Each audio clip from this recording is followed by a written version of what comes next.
In India week has drawn to a close. Over 11,000 companies from 49 countries have promised to invest more than 15 lakh crore rupees. Now remember, it's easy to get carried away with these numbers. These are MOUs that have been inked or commitments that have been made. It will be crucial to see how much of this money actually comes into the country. And this is, of course, over the next 3 to 5 years. The government claims that the event has been a rousing success. And Alexander Mathew, who's been at the Make in India week pretty much all week, joins us now with the top 5 highlights of what this week has been able to achieve. If I were to ask you to measure the outcomes, Alex, how would you sum it up? There's still a buzz around here in the MMRDA ground in BKC, where the glamour of the Make in India event has drawn not just corporates, but also curious sightseers from the neighborhood. Let's take you through the key highlights of the event. First, MOUs worth a total of 15.2 lakh crore rupees were signed during the week under the aegis of Make in India.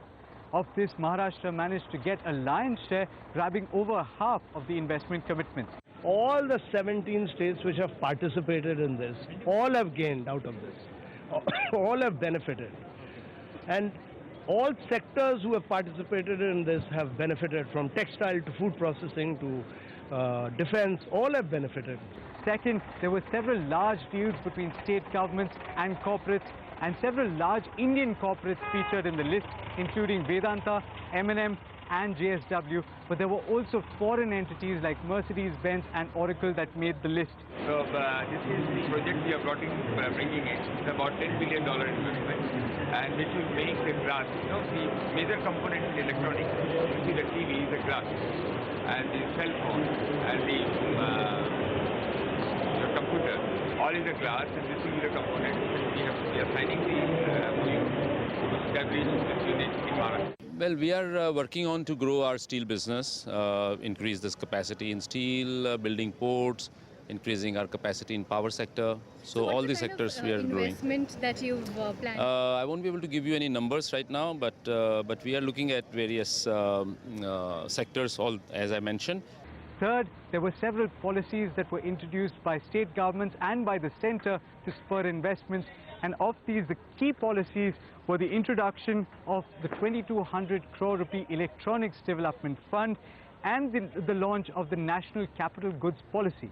It's comprehensive in the sense that we've taken a very wide process of industry consultation to arrive at the specific measures that we need to undertake.